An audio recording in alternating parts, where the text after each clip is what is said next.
Hello friends, welcome to prep IAS. आप सभी का प्रेप आईएएस पे स्वागत है। फ्रेंड्स, यूपीएससी प्रीलिम्स 2021 के लिए करंट अफेयर्स को प्रिपेयर करने के लिए प्रेप आईएएस ने कॉम्प्रिहेंसिव कोर्स लॉन्च किया था। एंड उस कोर्स में बेसिकली हमने क्या किया था, जुलाई 2020 से जून 2021 के जो करंट अफेयर्स थे उनको हमने डिस्कस किया था। और उन सेशंस में हमने कहा था कि जो बैलेंस करंट अफेयर्स होंगे वो हम सब्सिक्वेंट लेक्चर्स में फिनिश कर देंगे। और ये जो लेक्चर्स हम आपके लिए लाए हैं, इसका पर्पज़ वही है कि जो बैलेंस करंट अफेयर्स हैं वो इन लेक्चर्स में हम लोग कवर करने वाले हैं। बेसिकली जुलाई, अगस्त एंड 15 सितंबर तक के करंट अफेयर्स इन सेशंस में हम कवर कर रहे हैं।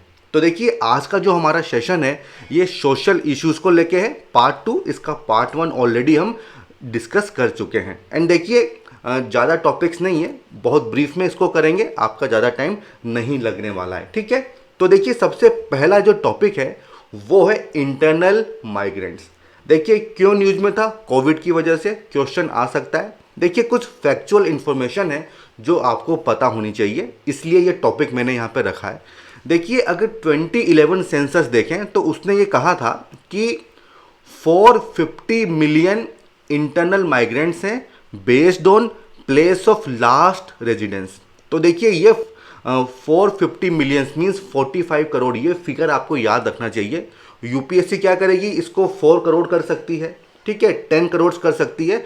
तो आपको रफली एस्टिमेट पता होना चाहिए।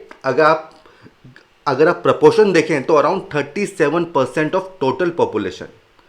अब देखिए, प्लेस ऑफ लास्ट रेजिडेंस का मतलब क्या है।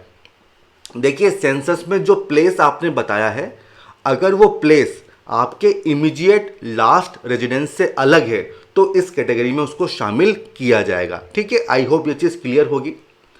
अब देखिए, सेकंड पॉइंट जो आपको पता होना चाहिए वो ये है कि India has the lowest rate of internal migration. काफ़ी लोगों को लगेगा कि पॉपुलेशन ज़्यादा है तो हाईएस्ट रेट होगी, लेकिन जवाब क्या है, एकदम रिवर्स, लोवेस्ट रेट है। अब देखिए, माइग्रेशन किन फैक्टर्स की वजह से होता है, अगर उनको देखें तो देखिए ये टेबल आपके लिए बहुत इंपॉर्टेंट हो जाएगी। सबसे टॉप पे क्या है, मैरिज, ठीक है, सबसे टॉप पे मैरिज, देन अदर्स, उसके बाद मूव्ड विद हाउस होल्ड्स, ठीक है, देन वर्क एम्प्लॉयमेंट, ठीक है। तो ये टेबल आपको याद रखनी होगी। क्वेश्चन पूछा जा सकता है कि किन बेसिस पे माइग्रेशन होता है, किस पे सबसे ज़्यादा होता है, किस पे सबसे कम होता है, तो वो चीज़ें आपको पता होनी चाहिए, ठीक है। तो ये है फर्स्ट टॉपिक। और इससे जुड़ा हुआ एक प्रोजेक्ट है, प्रोजेक्ट चंगथी। ये क्या है, देखिए, जो केरला गवर्नमेंट है ये उसका प्रोजेक्ट है, बेसिकली एक लिटरेसी स्कीम है। इसमें क्या किया जाएगा, जो माइग्रेंट चिल्ड्रंस है ना, उनको मलयालम वगैरह सिखाई जाएगी, ठीक है।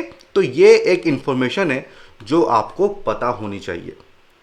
सेकेंड टॉपिक क्या है, state of food security and nutrition in the world 2021 report.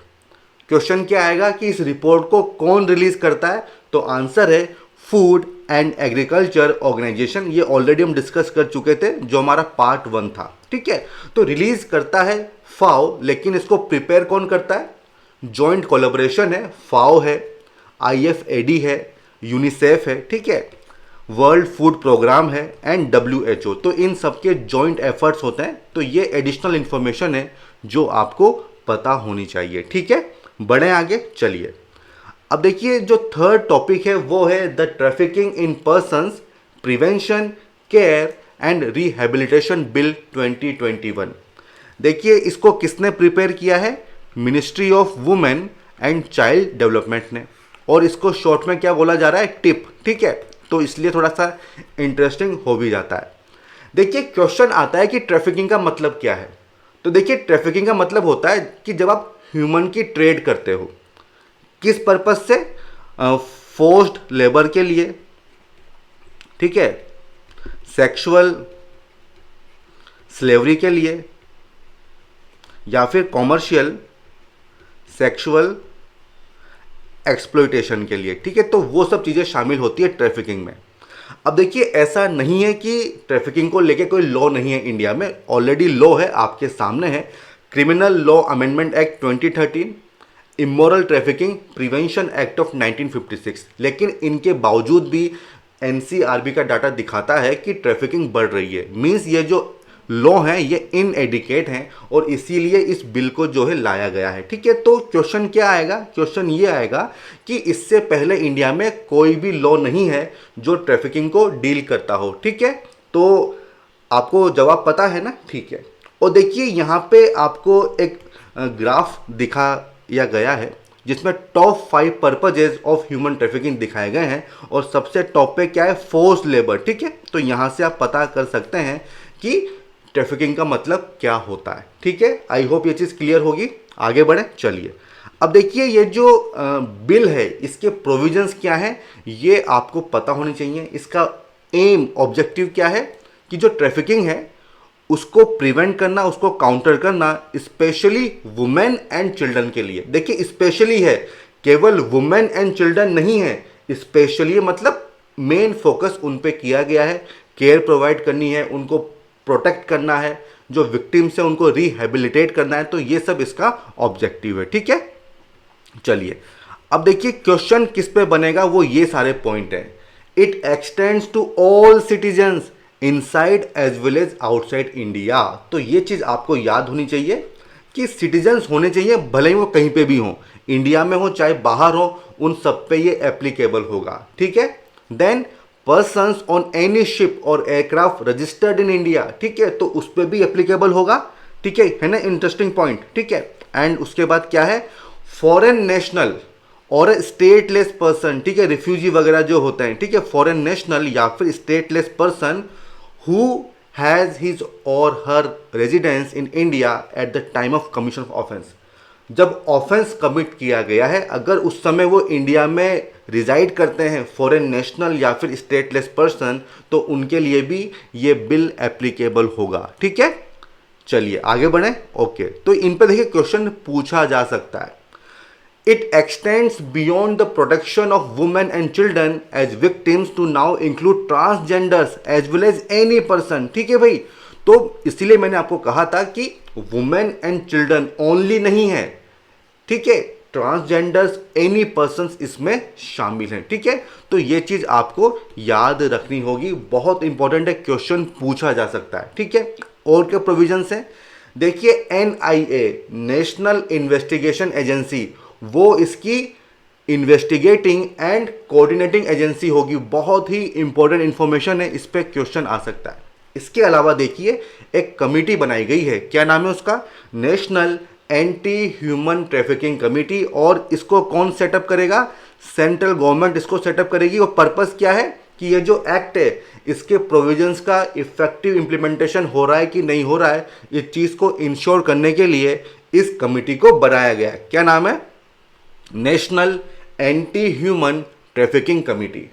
अब देखिए इसका कंपोजिशन आपको पता होना चाहिए कि जो मिनिस्ट्री ऑफ होम अफेयर्स हैं उसके जो सेक्रेटरी होंगे वो इसके चेयरपर्सन होंगे। अब देखिए यूपीएससी क्या करेगा ना, इसमें मिनिस्ट्री ऑफ होम अफेयर्स जो होम मिनिस्टर हैं उनको चेयरपर्सन बना दिया जाएगा, जबकि ऐसा नहीं है, जो सेक्रेटरी होंगे वो इसके चेयरपर्सन होंगे। ठीक है, और इसी तरह की जो कमिटीज़ हैं वो स्टेट लेवल पे एंड डिस्ट्रिक्ट लेवल पे बनाई जाएंगी। ठीक है, तो ये इंपॉर्टेंट इंफॉर्मेशन है जिस पे क्वेश्चन पूछे जा सकते हैं। Then state anti human trafficking nodal officers. देखिए इनको कौन अपॉइंट करेगा? स्टेट गवर्नमेंट इनको अपॉइंट करेगी और इनकी रिस्पॉन्सिबिलिटी क्या होगी? बेसिकली फॉलो अप करना है। ठीक है, तो state anti human trafficking nodal officers बनाए जाएंगे। कौन अपॉइंट करेगा? State government. पर्पस क्या होगा कि एक्शंस को फॉलो अप करना है। ठीक है, समझ में आ गया। अब देखिए इसके बाद नेक्स्ट पॉइंट है कंसेंट ऑफ द विक्टिम। देखिए अगर जो विक्टिम है उसका कॉन्सेंट फोर्सफुली लिया गया है तो उसका कोई मतलब नहीं है, उसको इररिलेवेंट, इममटेरियल माना जाएगा। ठीक है, ये चीज़ आपको याद रखनी होगी। इसके अलावा देखिए सीवियर पनिशमेंट प्रपोज की गई है। ठीक है, ये तो ऑब्वियस सी बात है। एंड लास्ट पॉइंट है जो एक फैक्चुअल इंफॉर्मेशन है, states with highest children traffic. तो सबसे पहले आता है West Bengal, then Rajasthan, then UP, then Gujarat, then Karnataka. तो ये ऑर्डर आपको याद रखना होगा, क्वेश्चन पूछा जा सकता है। ठीक है, आई होप ये चीज़ क्लियर हो गई होगी। अब देखिए जब हम बात करते हैं ट्रैफिकिंग की, तो इससे जुड़ी कुछ गवर्नमेंट की स्कीम्स भी हैं। उसमें से एक का नाम है उज्ज्वला। देखिए एक उज्ज्वला थी एलपीजी वाली, ठीक है, तो कंफ्यूज नहीं होना है, इसी नाम से दूसरी भी है उज्ज्वला स्कीम, जो कि 2007 में इसको लॉन्च किया गया था। पर्पस क्या था कि जो ट्रैफिकिंग है इसको हमको कॉम्बैट करना है, ठीक है। तो ये उज्ज्वला स्कीम है, और देखिए इसका इम्प्लीमेंटेशन कौन करता है, मेनली जो एनजीओ होती हैं, नॉन गवर्नमेंटल ऑर्गेनाइजेशंस, ठीक है, वो इसको इम्प्लीमेंट करती है। तो ये एक इंपॉर्टेंट चीज़ है जो आपको पता होनी चाहिए कि इसको एनजीओ के द्वारा इम्प्लीमेंट किया जाता है। अब देखिए दो एडिशनल इंफॉर्मेशन है जो इंटरनेशनल कन्वेंशन वगैरह होते हैं। तो देखिए ह्यूमन ट्रैफिकिंग को लेके इंटरनेशनल कन्वेंशन है, protocol to prevent, suppress and punish trafficking in persons of United Nation convention against transnational organize crime, इसको शॉर्ट में बोलते हैं यूएनटीओसी, और इंडिया इसका सिग्नेटरी है। देखिए इंडिया इसका सिग्नेटरी है, और इसको कौन इंप्लीमेंट करता है, UNODC, United Nation office on drugs and crime. ये बहुत ही इंपॉर्टेंट इंफॉर्मेशन है जिस पे क्वेश्चन पूछे जा सकते हैं। एंड देखिए जब हम यूएनओडीसी की बात करते हैं तो इनका एक कैंपेन है ब्लू हार्ट कैंपेन, तो इस पे क्वेश्चन पूछा जा सकता है कि ये क्या है, ब्लू हार्ट कैंपेन क्या है। तो basically international anti trafficking program है, किसने स्टार्ट किया है, UNODC, United Nation office on drugs and crime, इसने इस कैंपेन को स्टार्ट किया है। तो देखिए बहुत ही शानदार इंफॉर्मेशन है जिस पे क्वेश्चन पूछा जा सकता है, ठीक है। अब देखिए इससे जुड़ी, ट्रैफिकिंग से जुड़ी कमेटी का नाम है जस्टिस वर्मा कमेटी। इसने कुछ रिकमेंडेशन दी थी, ये रिकमेंडेशन हमारे काम की नहीं है, फिर भी मैंने मेंशन की हुई है। सबसे इंपॉर्टेंट क्या है, इस कमेटी का नाम आपको पता होना चाहिए, जस्टिस वर्मा कमेटी रिकमेंडेशन, ठीक है। केवल इतना ही हम करेंगे, बाकी इसके प्रोविजंस हमारे काम के नहीं है, ठीक है। बढ़े आगे, चलिए। अब देखिए नेशनल एजुकेशन पॉलिसी काफ़ी डिटेल में, मुझे लगता है हाफ एन आवर हमने लिया था, तो नेशनल एजुकेशन पॉलिसी हमने डिस्कस की थी। अब देखिए उसके अंडर में क्या क्या एक्शन लिए गए हैं, तो वो हमारे लिए इंपॉर्टेंट है। तो सबसे पहला इनिशिएटिव है एकेडमिक बैंक ऑफ क्रेडिट, ठीक है। ये क्या है, बेसिकली एक तरह का डिजिटल बैंक है। अब बैंक है तो इसमें क्या चीज़ डिपॉजिट होगी, जो स्टूडेंट है उसके क्रेडिट्स, ठीक है, उसके क्रेडिट्स इसमें डिपॉजिट होंगे। अब देखिए पर्पस क्या है, ताकि मल्टीपल एंट्री एग्जिट ऑप्शन दिए जा सकें, ताकि जो ड्रॉप आउट से रेट है वो कम हो जाए, ठीक है। दूसरा पर्पस क्या होगा, मल्टी डिसिप्लिनरी एजुकेशन। भाई आप मान लो बीटेक कर रहे हैं, ठीक है, और आपका इंटरेस्ट है मान लो आर्ट्स का कोई टॉपिक पढ़ने में, तो वो आप कर सकते हैं, ठीक है। तो मल्टी डिसिप्लिनरी एजुकेशन को प्रमोट करने के लिए डिजिटल बैंक बनाया गया है, जो आपके क्रेडिट होंगे जो आपने अर्न किए हैं वो इसमें डिपॉजिट हो जाएंगे, ठीक है। तो एकेडमिक बैंक ऑफ क्रेडिट, ठीक है। आगे बढ़े, विद्या प्रवेश। देखिए ये नाम ना आपको याद होने चाहिए, इन पे अक्सर क्वेश्चन पूछे जाते हैं। तो देखिए विद्या प्रवेश, प्रवेश मीन्स आपकी एंट्री हो रही है, आपकी एंट्री हो रही है कहां पे, देखिए ये basically pre school preparation program में क्लास फर्स्ट स्टूडेंट्स के लिए, इसीलिए प्रवेश नाम दिया गया है, ठीक है। क्लास फर्स्ट स्टूडेंट्स के लिए प्री स्कूल प्रिपरेशन प्रोग्राम है, ठीक है। बड़े आगे चलिए, तो अब आता है सफल। देखिए सफल पूरा नाम क्या है, structured assessment for analysing learning levels. देखिए इस तरह के नाम बहुत इंपॉर्टेंट होते हैं, सफल, निपुण, निष्ठा, ठीक है, दीक्षा, इन पे अक्सर क्वेश्चन पूछे जाते हैं। तो भाई सफल क्या है, assessment program for CBSE students, ठीक है। भाई इतना तो आपको याद रखना ही होगा कि सफल मीन्स सफलता, सफलता मीन्स कितना अच्छे से परफॉर्म कर रहे हो, तो उसका असेसमेंट, ठीक है। तो जो सीबीएसई स्टूडेंट्स हैं उनके लिए असेसमेंट प्रोग्राम है, और किस चीज़ का असेसमेंट होगा, उनकी फाउंडेशनल स्किल्स का, बेसिक लर्निंग आउटकम्स का, उनकी कॉम्पिटेंसीज का among students in class 3, 5 and 8, ठीक है। तो क्वेश्चन क्या आएगा कि ऑल क्लासेज, तो ऑल क्लासेज नहीं है, क्लास 3, 5 एंड 8 के जो सीबीएसई स्टूडेंट्स हैं उनकी जो प्रोग्रेस है उसको असेस किया जाएगा सफल के अंडर, ठीक है। हो गया क्लियर, चलिए। Next one is national digital education architecture, NDR, ठीक है। अब देखो नाम से समझ में आ रहा है कि जो डिजिटल एजुकेशन है वो किस तरह से होनी चाहिए, तो उसकी बेसिक गाइडलाइंस वगैरह यहाँ पे दी जाएंगी। तो वही इसका पर्पज भी है, to provide diverse education ecosystem architecture. किस चीज़ के लिए?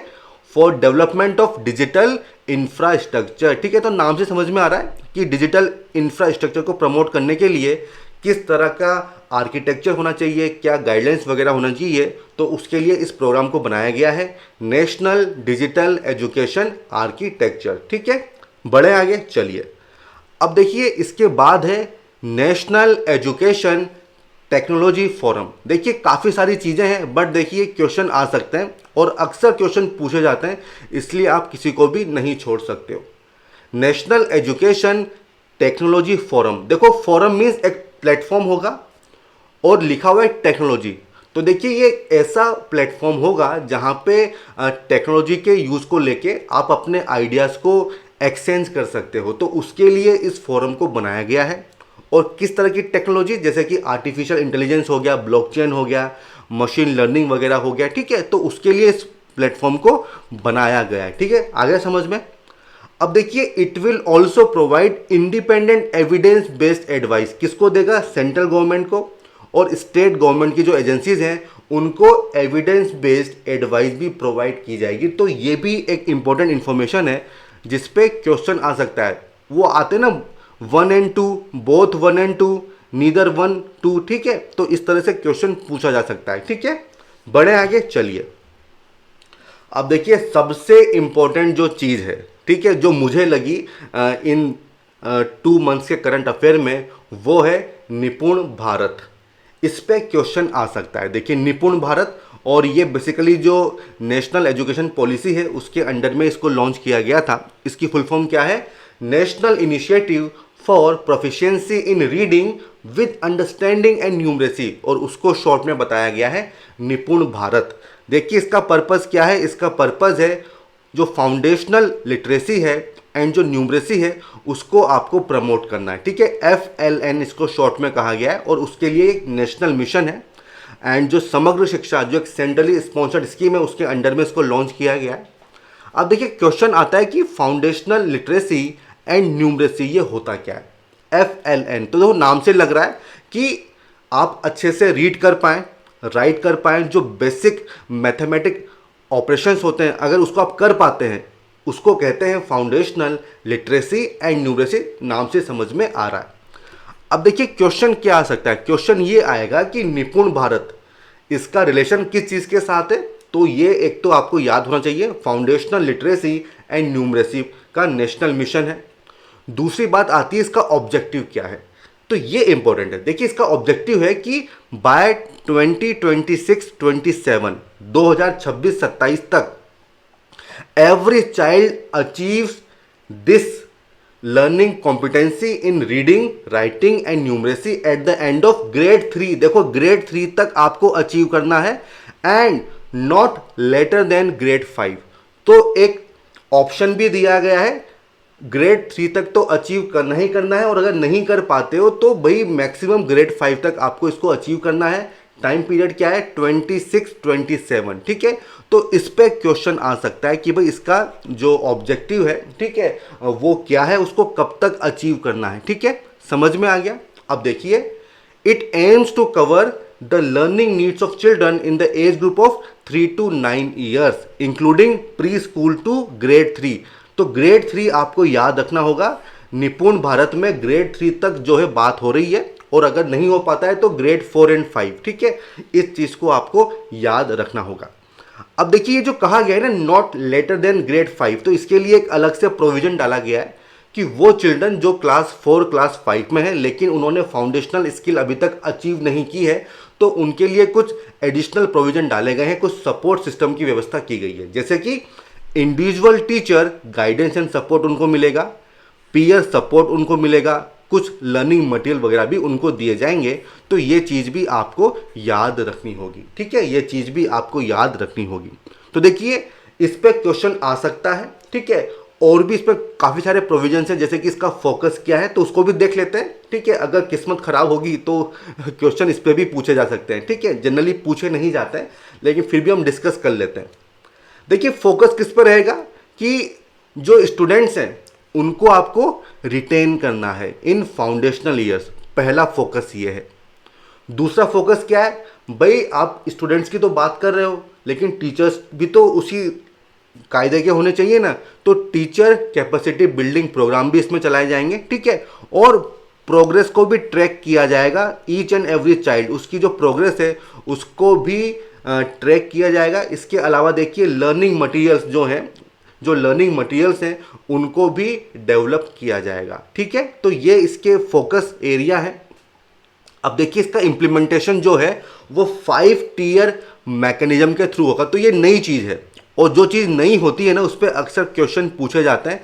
देखिए 5 टीयर मैकेनिज्म, और 5 टीयर कौन कौन से हैं, देखिए national, state, district, block and school level, ये 5 टीयर है और ये इसका इम्प्लीमेंटेशन मैकेनिज्म है।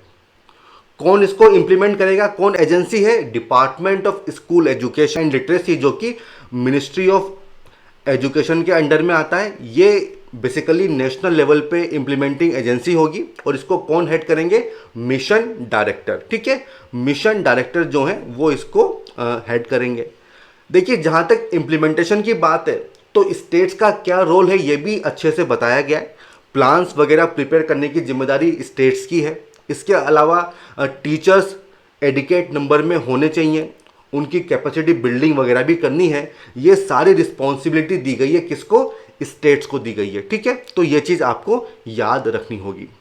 इसके अलावा देखिए इसमें प्रोग्रेस ट्रैकिंग मैकेनिज्म भी है, और उसको बहुत ही अच्छा सा नाम दिया है, वो है लक्ष्य सूची, ठीक है। लक्ष्य सूची, तो देखिए इन पे अक्सर क्वेश्चन पूछे जाते हैं जो अलग से नाम होते हैं ना, लक्ष्य सूची। तो ये बेसिकली क्या है, ये गोल्स हैं जो आपको अचीव करने हैं, जो लर्निंग आउटकम्स है उनकी सूची, उनकी लिस्ट यहाँ पे दी गई है।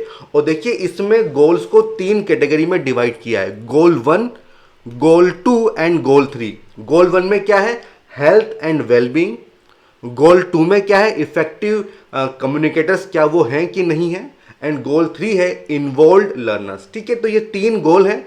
क्या कहा गया है, लक्ष्य सूची। और ये सूची ना आपको ये नाम तो याद रखना ही होगा, इस पे क्वेश्चन पूछा जा सकता है।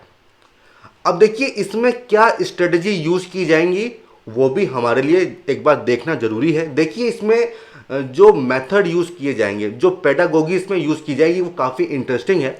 देखिए जो स्टेट और यूटी की जो डाइवर्सिटी है, लिंग्विस्टिक डाइवर्सिटी या फिर जो सोशल डाइवर्सिटी है, उसके हिसाब से ही मटेरियल जो है वो प्रिपेयर किया जाएगा, ठीक है ना, इंपॉर्टेंट चीज़। तो ये चीज़ आपको याद रखनी चाहिए। इसके अलावा देखिए जो मेथड्स होंगे वो चाइल्ड सेंटर्ड होंगे, टॉय बेस्ड होंगे, ठीक है, आर्ट इंटीग्रेटेड होंगे, आईसीटी का यूज़ किया जाएगा। तो काफ़ी डाइवर्स मेथड्स वगैरह यहाँ पे यूज़ किए जा रहे हैं, ठीक है। तो ये पॉइंट्स आपको यहाँ पे याद रखने होंगे। इसके अलावा देखिए टीचर्स के एम्पावरमेंट के लिए 2 चीज़ों का यूज़ किया जा रहा है। नंबर 1 निष्ठा। देखिए हमने काफ़ी डिटेल में डिस्कस किया था, जो हमारा फर्स्ट पार्ट था सोशल इश्यूज़ का, निष्ठा हमने काफ़ी डिटेल में किया था। निष्ठा एंड दीक्षा, उन दोनों का यूज़ किया जाएगा किसके लिए, टीचर्स की कैपेसिटी बिल्डिंग के लिए, ठीक है। तो इन दोनों को आपको अच्छे से प्रिपेयर करना होगा। निष्ठा क्या है एंड दीक्षा क्या है, मैं यहाँ पे एक्सप्लेन नहीं कर रहा हूँ, ठीक है। तो ये चीज़ आपको पता होनी चाहिए, ठीक है। तो ये हो जाएगा हमारा निपुण। अब आते हैं school innovation ambassador training program. देखो ये भी इंपॉर्टेंट है हमारे लिए। देखिए ट्रेनिंग किसको ट्रेनिंग देनी है, जो टीचर्स हैं उनको ट्रेनिंग देनी है, किस चीज़ में, इनोवेशन में, ठीक है। तो कितने टीचर्स हैं, 50,000 स्कूल टीचर्स हैं जिनको ट्रेन करना है, किस चीज़ में, एंटरप्रेन्योरशिप में, आईपीआर में, इन सब में उनको ट्रेन करना है। और ये किसका एफर्ट है, ये जॉइंट एफर्ट है ministry of education innovation cell, ministry of tribal affairs, CBSE and AICT. तो देखिए ये 4 हैं, ये चारों आपको याद होनी चाहिए, आपको कंफ्यूज किया जा सकता है। और देखिए ये जो ट्रेनिंग होगी ना, ये ट्रेनिंग केवल और केवल ऑनलाइन मोड में ही होगी, मीन्स ऑफलाइन मोड में नहीं होगी। तो यूपीएससी क्या बोलेगा कि ये जो प्रोग्राम है ये ऑनलाइन एंड ऑफलाइन दोनों ही मोड में रहेगा। तो आंसर आपको पता है कि आपको क्या करना है, आपको उसको क्रॉस मार देना है, ये केवल ऑनलाइन मोड में ही होगा। It is in line with national education policy, ये तो ऑब्वियस सी बात है, इसको तो आप आराम से समझ ही लोगे, ठीक है। अब आते हैं अगले टॉपिक की तरफ, वो क्या है, सुजल मिशन। देखिए अभी काफ़ी न्यूज़ में था, उड़ीसा गवर्नमेंट ने इसको लॉन्च किया था। और देखिए पुरी, जो कि उड़ीसा की एक डिस्ट्रिक्ट है, first city in the country to have drink from tap. मतलब नल खोलो, पानी आएगा, उस पानी को आप पी सकते हो। उसकी क्वालिटी इतनी अच्छी होगी कि आपको किसी तरह के फिल्टर, एक्वागार्ड इसकी ज़रूरत नहीं है। और ऐसा करने वाली इंडिया की पहली सिटी कौन सी है, पुरी। इसलिए ये चीज़ इंपॉर्टेंट हो जाएगी। और ये जो ड्रिंक फ्रॉम टैप जो फैसिलिटी है, ये 24 आवर आपको अवेलेबल रहेगी। और इसका नाम क्या है, सुजल मिशन। ठीक है, बहुत इंपॉर्टेंट है। देखिए इंडिया में ये पहली है, इंडिया में पहली है, इसलिए ये चीज़ आपको याद रखनी होगी। क्वेश्चन पूछे जा सकते हैं, no metropolitan city in India has such facility yet. ठीक है, और देखिए इसका ऑब्जेक्टिव क्या है, 2000 में इसको लॉन्च किया था और सिमिलर फैसिलिटी आपको देनी है मोर देन 15 अर्बन एरियाज में। ठीक है, तो ये उड़ीसा गवर्नमेंट की स्कीम है। ठीक है, ये चीज़ आपको याद रखनी होगी। अगला इनिशिएटिव है सुजलम कैंपेन, ये भी वाटर को लेके है। देखिए जो ग्रे वाटर होता है, बेसिकली जो वेस्ट वाटर होता है, ठीक है, तो उस वेस्ट वाटर को मैनेज करने के लिए 100 पिट्स बनाए जाएंगे, कहाँ पे, विलेज में। और इसके लिए ये कैंपेन है सुजलम कैंपेन। किसने लॉन्च किया है, जल शक्ति मिनिस्ट्री ने। ठीक है, तो बस इतना ही आपको याद रखना है, जल शक्ति मिनिस्ट्री, 100 पिट्स बनाने हैं। क्यों, क्योंकि ग्रे वाटर को आपको मैनेज करना है। ठीक है, ग्रे वाटर को आपको मैनेज करना है and prevent the clogging of water bodies. ठीक है, तो ये दो इसके ऑब्जेक्टिव हैं, उसके लिए सुजलम कैंपेन जो है वो लॉन्च किया गया। अगला आता है गेट कीपर मॉडल। देखो ब्रीफ में इसको करेंगे। देखो गेट कीपर मॉडल क्या है, देखिए जो प्रिजनर्स होते हैं उनके काफ़ी मेंटल हेल्थ इश्यूज होते हैं, तो उसको प्रिवेंट करने के लिए, सुसाइड्स को प्रिवेंट करने के लिए गेट कीपर मॉडल है। देखिए इसमें क्या होगा, कुछ इनमेट्स जो दूसरे कैदी होते हैं उनको सेलेक्ट किया जाएगा, उनको ट्रेनिंग दी जाएगी कि आप आइडेंटिफाई कर सको कि कौन सा प्रिजनर सुसाइड कर सकता है। ठीक है, और फिर नेसेसरी रेमेडियल एक्शन लिया जाएगा। ठीक है, उनको सपोर्ट वगैरह दिया जाएगा, ट्रीटमेंट वगैरह दिया जाएगा। ठीक है, तो ये है गेट कीपर मॉडल। केवल इतना याद कर लो कि जो प्रिजनर्स हैं जो सुसाइड कर सकते हैं उनको आइडेंटिफाई किया जाएगा। ठीक है, और गेट कीपर कौन होंगे, दूसरे कैदी, जो दूसरे इनमेट्स होंगे उनको प्रॉपर ट्रेनिंग वगैरह दी जाएगी। ठीक है, और फिर जो जिनको लगेगा कि रिस्क है उनको ट्रीटमेंट वगैरह दिया जाएगा, सपोर्ट वगैरह दिया जाएगा। ठीक है, तो ये है गेट कीपर मॉडल। ठीक है, बढ़े आगे, चलिए। नेक्स्ट वन इज प्रधानमंत्री उज्ज्वला योजना। देखिए एक उज्ज्वला हमने देखा था ट्रैफिकिंग वाला, और दूसरा उज्ज्वला ये है। देखिए इसका 2.0 लॉन्च हुआ है। ठीक है, 2.0, और इसलिए इंपॉर्टेंट हो जाता है। देखिए इसमें होता क्या है, बेसिकली ये जो उज्ज्वला योजना थी इसको 2016 में लॉन्च किया था। ठीक है, ये सब आपको पता ही होगा। और इसका पर्पस क्या था कि डिपॉजिट फ्री एलपीजी कनेक्शन आपको प्रोवाइड करना था। ठीक है, और इसमें बेसिकली 1600 रुपीज़ भी प्रोवाइड किए जा रहे थे। ठीक है, तो डिपॉजिट फ्री एलपीजी कनेक्शन के लिए उज्ज्वला योजना को लॉन्च किया था। अब बात आ रही है उज्ज्वला योजना 2.0। देखिए इसमें क्या किया गया है कि प्रोसीजर काफ़ी सिंप्लीफाइड कर दिया गया है, पेपर वर्क काफ़ी कम होगा। और स्पेशल फीचर क्या है, माइग्रेंट्स। देखो कोविड के टाइम पे माइग्रेंट्स बहुत न्यूज़ में था, इसलिए इस तरह के टॉपिक हमारे लिए बहुत इंपॉर्टेंट है। देखिए माइग्रेंट्स जो हैं अब उनको ना राशन कार्ड या फिर एड्रेस प्रूफ सबमिट नहीं करना होगा, सेल्फ डिक्लेरेशन से ही उनका काम हो जाएगा। ठीक है, सेल्फ डिक्लेरेशन, ये चीज़ आपको याद रखनी होगी। माइग्रेंट्स के लिए केवल सेल्फ डिक्लेरेशन, केवल इतना आप याद कर लो। और एक और इन्फॉर्मेशन आपको याद रखनी होगी, वो है इसका टारगेट। देखो जो उज्ज्वला 1.0 था उसमें इनिशियल टारगेट था 5 करोड़ वुमेन का, जो बाद में एक्सटेंड होता है 8 करोड़। ठीक है, एंड जो उज्ज्वला 2.0 है इसका टारगेट क्या है, एडिशनल 1 करोड़। ठीक है, 10 मिलियन लोगों को ये कनेक्शन प्रोवाइड करवाने हैं। तो ये चीज़ आपको याद रखनी होगी, 10 मिलियन या फिर 1 करोड़, ये टारगेट है किसका, उज्ज्वला 2.0 का। ठीक है, आई होप ये चीज़ क्लियर हो गई होगी। चलो बढ़े आगे, चलिए। Next one is global youth development index 2020। देखिए ये ट्राइनियल इंडेक्स है, मतलब 3 साल में एक बार इसको लॉन्च किया जाता है। और इसको कौन लॉन्च करता है, कॉमनवेल्थ सेक्रेटेरिएट लंदन। ठीक है, तो ये चीज़ इंपॉर्टेंट है। देखिए इसमें होता क्या है, बेसिकली जो यंग पीपल हैं 15 एंड 29 एज के बीच के जो यंग पीपल हैं उनकी कंडीशन को मेजर किया जाएगा। 5 क्राइटेरिया हैं, आपके सामने है, education, health and wellbeing, employment opportunities, civic participation and political participation. तो इसके बेसिस पे जो उनकी कंडीशन है उसको मेजर किया जाता है। इंडिया की क्या रैंक है? 122। ठीक है, अक्सर हम लोग पीछे ही रहते हैं। ठीक है, की फाइंडिंग हमारी ये है। अब देखिए कॉमनवेल्थ क्या है। देखिए कॉमनवेल्थ आपने पढ़ा होगा जब आप पढ़ते हैं मॉडर्न इंडिया या फिर पॉलिटी। ठीक है, कॉमनवेल्थ तो देखिए एक तरह की वॉलंटरी एसोसिएशन है। 54 इंडिपेंडेंट एंड इक्वल कंट्रीज वो इसमें शामिल होती हैं। और लास्ट कंट्री कौन सी है जो इसका मेंबर बनी है? रवांडा। देखिए कॉमनवेल्थ बेसिकली जो कंट्रीज ब्रिटिश रूल के अंडर में थी उनके लिए इसको बनाया गया था, लेकिन आज की डेट में any country can join it. ठीक है, तो ये स्टेटमेंट बहुत इंपॉर्टेंट है। Any country can join it, UPSC आपको घुमा सकता है। ठीक है, तो any country can join it Commonwealth. Next one is hunger hotspots. ये कौन रिलीज करता है रिपोर्ट? हंगर हॉटस्पॉट, ये आपको नाम याद रखना होगा। Food and agriculture organization and world food program, इसके द्वारा इस रिपोर्ट को रिलीज किया जाता है। ठीक है, फाओ एंड WFP के द्वारा हंगर हॉटस्पॉट। आई होप ये चीज़ क्लियर हो जाएगी। ठीक है, नेक्स्ट टॉपिक है। देखिए रिसेंटली अभी सेंट्रल गवर्नमेंट ने क्या किया है कि जो पुलिस फोर्सेज में 4% कोटा है किसके लिए? डिफरेंटली एबल्ड के लिए, उसको रिमूव कर दिया है क्योंकि नेचर ऑफ वर्क काफ़ी डिफिकल्ट है, इसलिए इस कोटा को हटा दिया गया है। तो देखिए पर्सन्स विद डिसएबिलिटी एक्ट 2016 ये हमने डिस्कस किया था कहाँ पे? जो फर्स्ट पार्ट था उसको अच्छे से देख लेना। उसका जो सेक्शन 34 है उसका यूज़ किया गया है। और कोटा कहाँ से रिमूव किया है?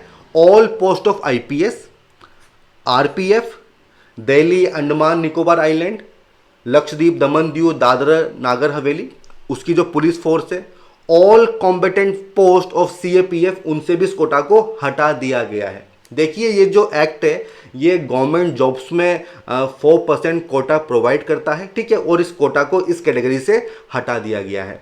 एंड देखिए 2018 में आर्म फोर्सेस में पहले ही इसको हटा दिया गया था। ठीक है, तो ये चीज़ आपको याद रखनी होगी, क्वेश्चन पूछा जा सकता है। अभी काफ़ी न्यूज़ में था, जो अपोजिशन था उसने काफ़ी इसको क्रिटिसाइज किया था इस मूव को। ठीक है, तो 4% कोटा किसके लिए? डिफरेंटली एबल्ड के लिए।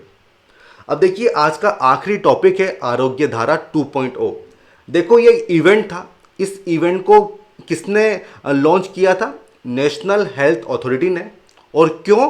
क्योंकि 2 करोड़ हॉस्पिटल ट्रीटमेंट का जो माइलस्टोन है वो अचीव किया गया था अंडर आयुष्मान भारत। तो इसके लिए इस इवेंट को लॉन्च किया था। ठीक है, इसके लिए इस इवेंट को लॉन्च किया था। और देखिए इसके अलावा 3 और इनिशिएटिव हैं जो नेशनल हेल्थ अथॉरिटी ने लॉन्च किए थे। ये नाम आपको याद रखने होंगे: आयुष्मान मित्र, अधिकार पत्र एंड अभिनंदन पत्र। ठीक है, तो क्वेश्चन क्या आएगा?